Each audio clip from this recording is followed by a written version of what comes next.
I'm Gavin Walker. I'm a senior at the University of Utah. Business administration is my major.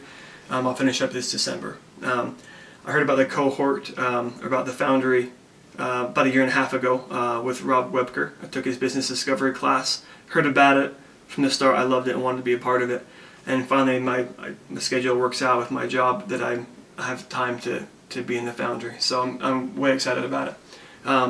As you'll see on my moker, my business idea is called the Pull-Up Hero. It's an invention that I came up with actually in high school over a decade ago, and 3 years ago I bought a full patent on it, and I wanted to take this to market.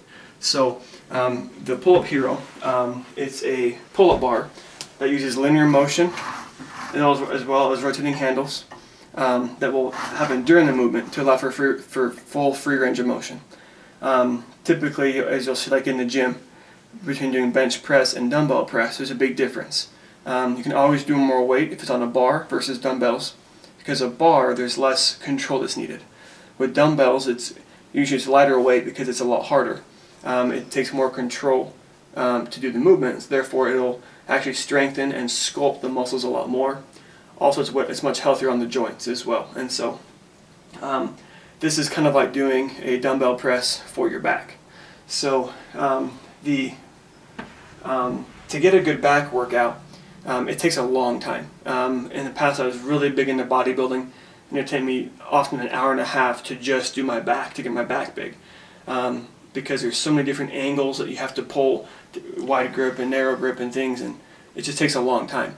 And so I thought of this because I realized that with this type of a setup, you could get a much more efficient workout, because your whole back is working like in every single movement in order to stabilize the movement happening. I'll show you just a few ways you can use this. You obviously could just have your hands at a set distance apart if you wanted to, narrow or wide or however you wanted. But having the distance of the hands varying during the movement is what kind of gives it the key. So first I'll show you that this is a typical way to do pull-ups on this device. So you start out with your hands in the center. So you have a full stretch to your back muscles, and as you come up, you pull it wide, which will kind of squeeze all the muscles up until where the spine is. Okay, so.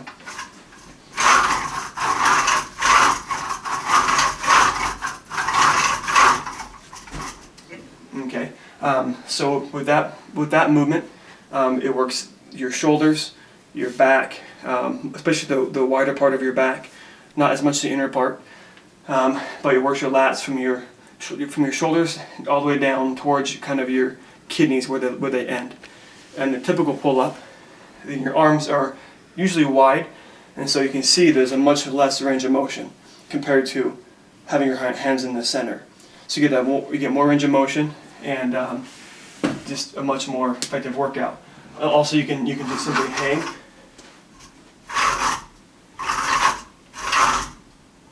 Okay. That works the area around the shoulder blades mostly, and as well as your shoulders again, and your biceps as well with holding yourself. So something you can't do on the bar at all allows it to be done here. The last thing I'll show you is my favorite. It's kind of like a butterfly stroke that swimmers do, where you go kind of, they go like down in front as they go up. They go wide. It's that same movement. So I'll show you a few of those right now.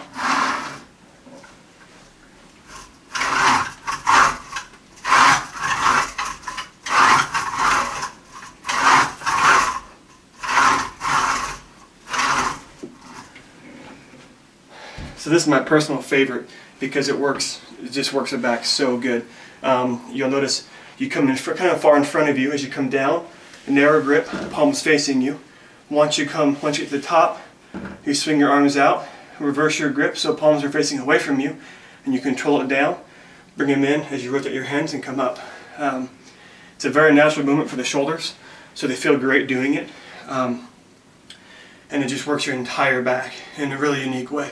So even just doing 5 of them, you can tell I'm breathing hard a little bit because it's a good workout. So I would love to bring this to market.